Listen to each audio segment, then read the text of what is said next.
this is part two of this story. It blew the man out the window, and he was on fire, and he landed on a barbed wire fence. You know, it's like a 6 foot, I say 6 foot, 8 foot fence with barbed wire on it. He landed on that, and then some people went out there and put a threw a blanket or a sheet or something. I think it was a blanket. Threw a blanket over dude until the ambulance got there or whatever. But that was something I seen. So that was, a tripped out situation as a young man, to see that. But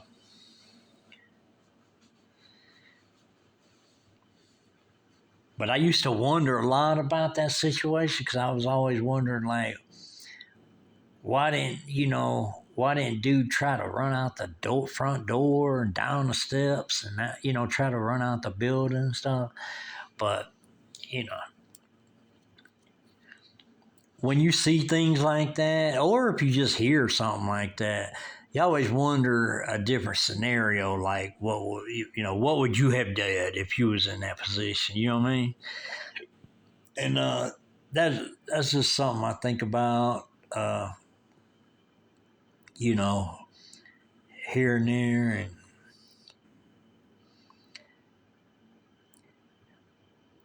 then also over on Cass Avenue in Detroit City.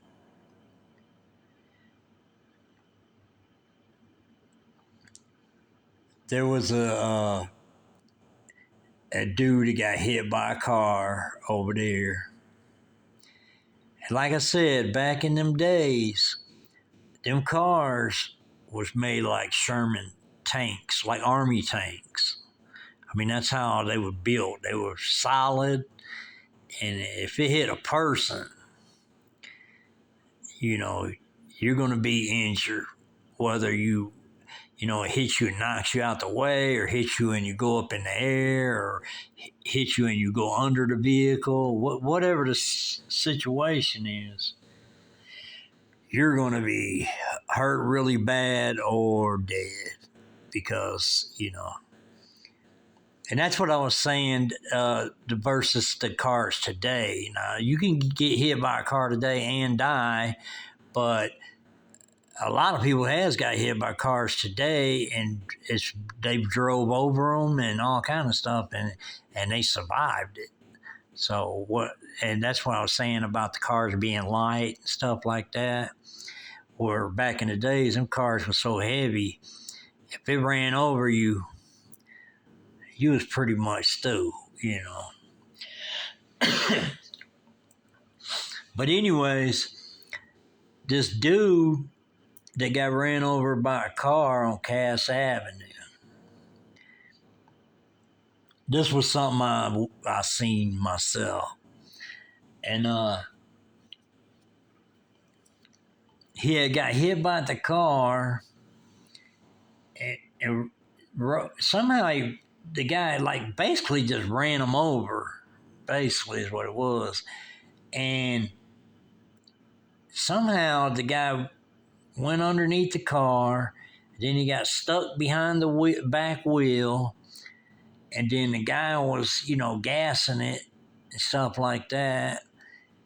And the only thing I can think of by him gassing it, anybody in their right mind, if you hit somebody in the car, you would come to a stop, and try to render aid or something, But anyways, this dude started gassing the car. And the only thing I could think of, he was trying to get the body unstuck from the car. But that wasn't happening because that dude was stuck, in the back of the car on the passenger side and stuck in the wheel, And it was crazy because the wheel was spinning and the dude was stuck in there, you know what I mean? But the dude was not moving. So he might have been dead as soon as the guy ran him over, you know what I mean? Because his head probably hit the concrete, and that probably killed him right there. But anyways, that was a tragic scene for me to see, And some things you just can't, you know, you just can't help it. I mean, it's just happening as you're just checking things out, whatever. But anyways, that dude had got out the car. He just, put it in park, got out the car, and took off running. So I don't know if they ever caught up with that dude or whatever, but that was a crazy situation. And that was something else. You just never know the situations that, you're probably going to see or encounter or whatever. And and then there's another incident that happened, and this was on Trumbull. And this is on Trumbull between Butternut and Temple. And this is a dude that we worked for, and his name was Red. And he was a cool dude. And we met him, got acquainted with him, and started working for him. Basically, just doing painting, drywall, mudding, just whatever in rental places. And we did some roofing and stuff like that.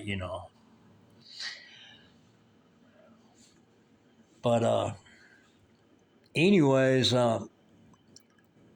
we also had this white New Yorker. It's a two-door white New Yorker, and it was all white outside, all white inside, white leather inside. It was a sharp car. And we was trying to sell it, and we asked him, did he want to buy it? And at this time, he didn't have a vehicle. His wife might have had a vehicle, or they might have been sharing the vehicle or whatever, but he didn't have one. Like when she was gone, there wasn't a car in front of his apartment. Because he lived in like an apartment building, and it had like a downstairs apartment and upstairs apartment. And he lived in the downstairs. And,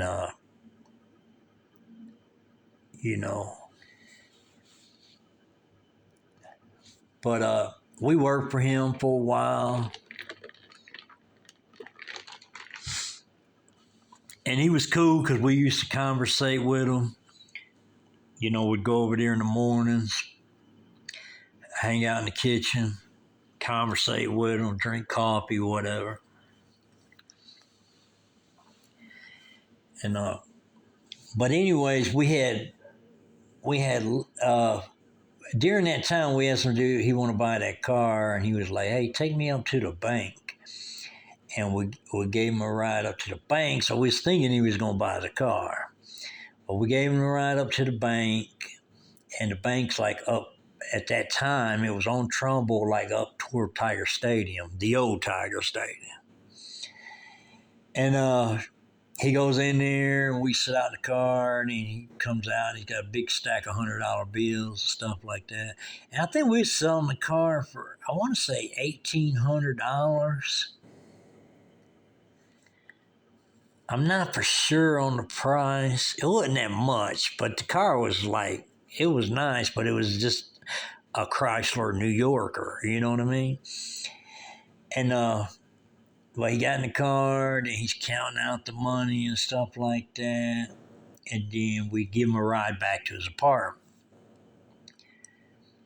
And then, so after that, we had left, and I guess he's just gonna think about it. But he ended up never buying the car. But anyways, we still took him to get some money. Maybe he just needed that money for something else. But we thought he was gonna buy the car when he went to get the money, but he did. But anyways, we had did a few jobs for him and stuff like that, and then we got finished. Then we went back to where we live at. Then we rented a garage from a dude, and this is just a garage in the back of a dude's house that he never used. So we rented it to do mechanic work and stuff on other people's cars. It's just a hustle that we did, of many, but it was something we did. And it was quite some time passed. I don't know how much time passed, but quite some time passed. And then we had went. We was, just at the house, and I told my brother-in-law at the time. I was like, "Hey, let's go check out and see if Red's got any work and stuff." And he was like, "All right, let's do it." So we go over there, knock on his door, and nobody's home. So I look down the street and I see a maroon van that's in front of Mr. Cadina's house, which that was his van, but he had passed away. So I said, well, let me go down here and see if they know where he's at or whatever, So we go down there, we knock on the door, and then Mr. Cadina's brother-in-law is living at this house at this time with his old lady. And he answers the door, and we asked him about Red, and he said, Red passed away. And then we was like, what happened? And he said, some dude came near and posing as a Michigan Gas Company worker, and told him he was there to check on a gas leak. And at this time, they had armor guard on their door and in their door, And but he had said that the dude posed as a gas company. Now, I don't know what all the scenario to this gas company guy. I really don't know. I mean, I'm sure it wasn't a guy that worked at the gas company. He might have stole the gas company van or something, and maybe stole somebody's. He might have stole the van, and the guy that was driving the van might have stole his uniform or something. I really don't know the whole backstory on that. I'm just going by what dude said. And he said a guy posing as a Michigan Gas Company said he was there to check a gas leak. So they let him in the apartment. And at this time, obviously him and his old lady's at home. So he says that the guy shoots Red 2 times and kills him, and then stabs. Red's old lady was his sister, the guy that's telling me the story. And then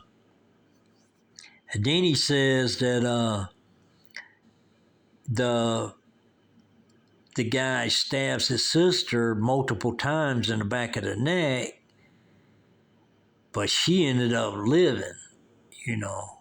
She didn't die.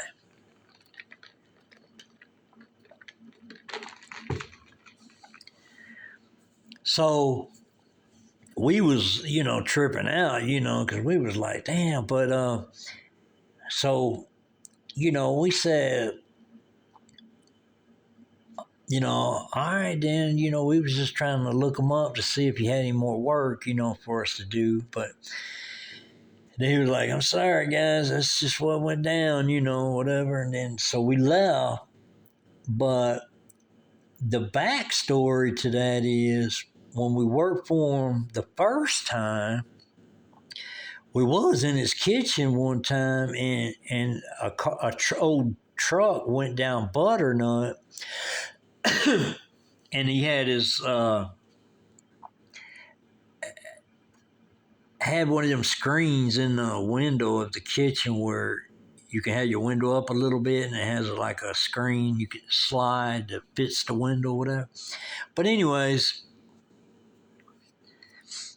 you could hear the truck backfire. And when the truck back, we're just all, I'm standing up, he's sitting down, and my brother-in-law standing up, I believe. And but when this truck goes past and makes a loud backfire, it does sound like a gunshot, So he dives on the floor. And as soon as he did that, I was tripped out because I told him, I said, hey, Red, that's just a truck, man. And then he gets back up. And he said, oh, I thought somebody was shooting, And so anyways, we had left that day. And that day when we left, I told my brother-in-law, I was like, man, somebody must be after Red because him acting like that, just by hearing that truck backfire. And then my brother-in-law said, you never know, man. What the situation is. But basically all we was trying to do is make some money, And the first went around went good, but then when we went back to try to get some more work out of the dude, this is a story that was told. And it kind of sucked because he was a cool dude. Now, we didn't know him prior to him coming to the neighborhood, and what he had did as he came to the neighborhood, he got in partners, but I don't know if it's 50-50 or 20-60 or what the situation, 60-40 or whatever. I don't know what the situation was as far as him getting in. I know he got in business with Mr. Cadena on the apartment rentals and stuff like that. And I don't know what percentage it was, but that's how we ended up working for him, But anyways, that was a sad story. And when I heard that, it was just crazy. I hope his wife's doing well today and stuff like that. But that's just another tragic incident in Detroit City. And dude lost his life, shit like that.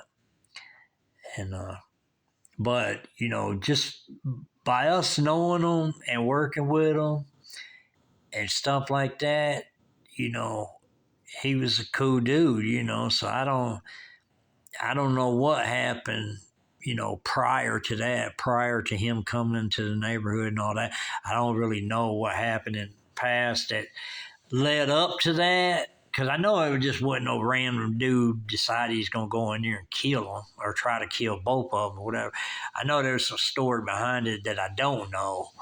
But, you just never know. You can meet somebody and they'd be cool and, you start to like them and all that. And then next thing you know, something tragic happens to them.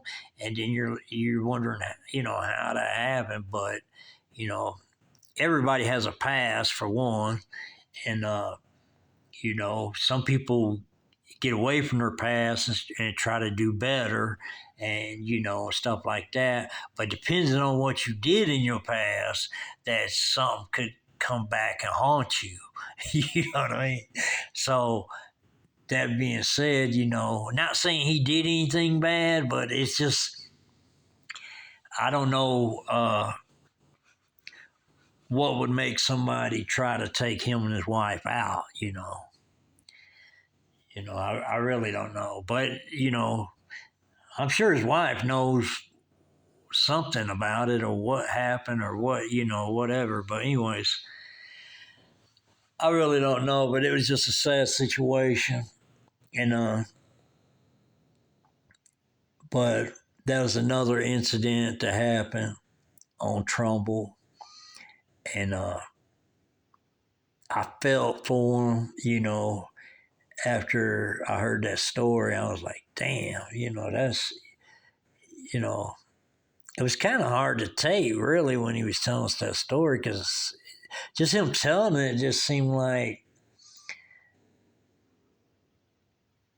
yeah, I don't know. It just seemed crazy. It was like, seemed like it was just, you know, it's hard to explain. But anyways, dude was a cool dude, and he treated us good, and he did us right as far as paying us and stuff like that. And you know, and in Detroit, also, if you work for somebody or get to know somebody, they ain't too many people let you in their place and, you know, drink coffee with you and all that. You know, just that's just how cool that guy was. You know, once he got to know us and knew we was cool, you know, he just like basically opened his place up to us, you know. So he, you know, so I don't know what that what caused all that, but you know, it could have been just a senseless situation. You know, I really don't know. But that's what dude said, you know, and so we had left. That was crazy, you know.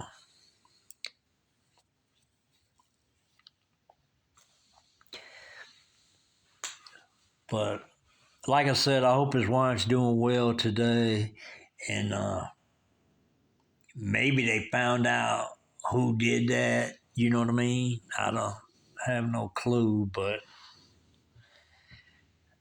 it was just crazy.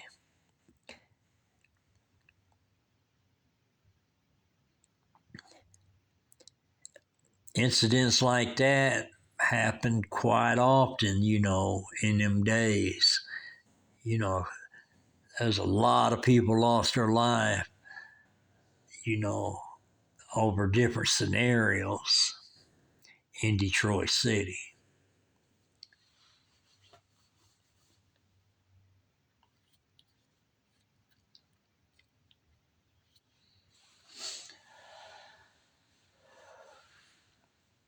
But I want to talk about this old dude that I knew coming up in Detroit.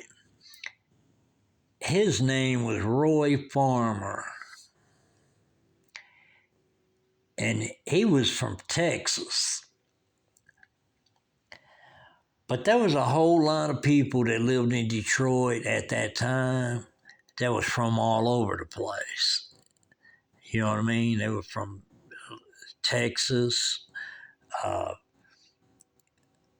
uh, Louisville, Oklahoma, just all different. All people from that's living in Detroit, just from all over. But back in them days, I really believe that a lot of people got drawn to Detroit City just for the motor industry, where there was just a lot of work, you know. And I have heard from older people tell me back in the days that they used to be able to work a job. If they get tired of the job or whatever, they can quit and go across the street and get another job.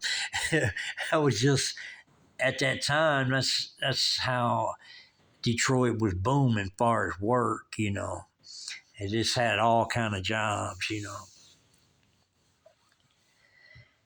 And today they're making a big comeback. Detroit City is making a real big comeback, and I advise anybody to go visit the downtown Detroit area, uh, and visit the Belle Isle Island, the Cobo Hall, the Renaissance Center, the Book Cadillac, and the, also, the Tiger Stadiums and uh, the football stadium, Red Wings, and all that. And just, you go there and visit, you'll like it because it's right now the whole thing is just really nice. There's a lot of new stuff going on there, and it's just something to see. Compared to, and back in the day now, it was booming back in the day, but it just had a big downfall where, they were robbing the city and, the city officials were robbing the city and stuff like that. And it just declined real bad. And them people had got put in jail and everything for doing that.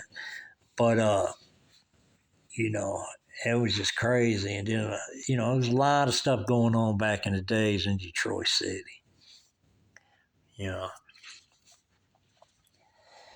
But now they, it seemed like they got the city squared away and got a lot of investors,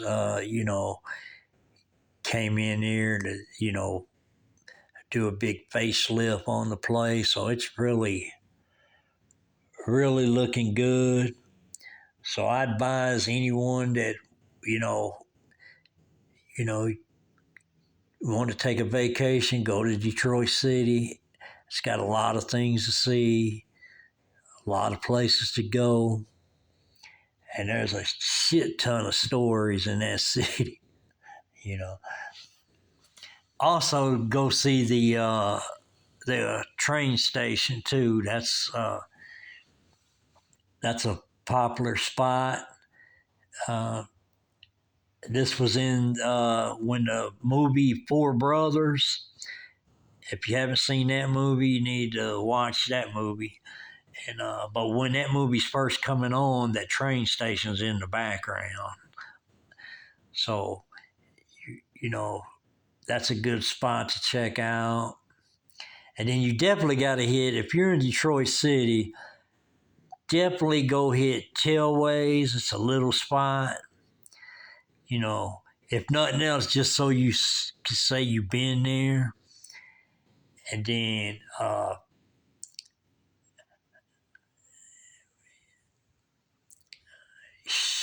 Chablis. What else could you go check out?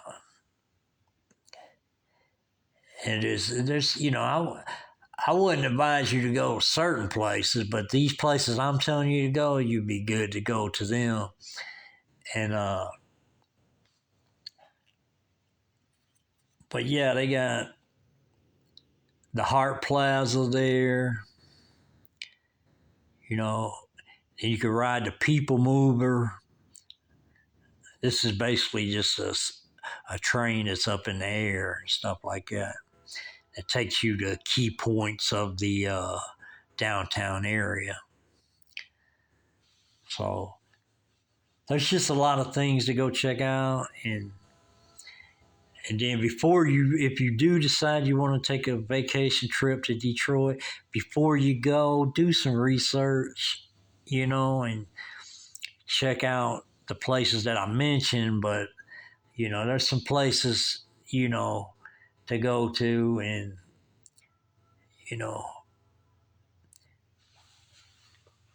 but it'd be something to do, something different if you ain't never been to Detroit City.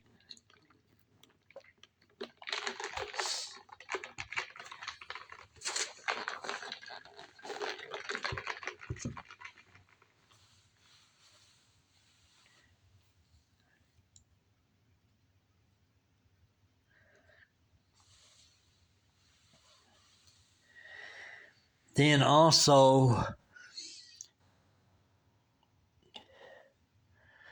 we're going to talk about this dude that I seen get shot. He got shot 2 times and got killed. And I watched this happen in Detroit City. And this happened on Huron Street.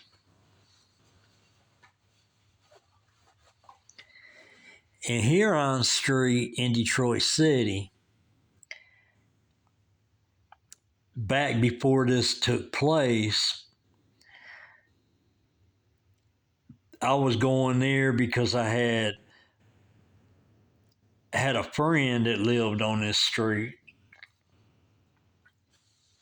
And me and him started hanging out when we was about 9 years old. We started hanging out.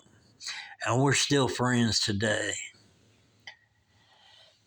And but anyways, I went there a lot, and then his sister had her 16th birthday party in the backyard of their house on Huron Street. And we actually attended that party, and then we left the party and went over to my house. Stuff. I lived on Trumbull and Elm at the time. But anyways, getting back to Huron Street. This dude that owned this house, his name was Walter Dudley. And he actually owned a few houses, you know. But anyways, he had owned this corner house, and my godmother had rented it from him. And then I'm close to her kids, so she always treated me like a son. You know, I was this close to their family and stuff like that. And but anyways, I go to stay with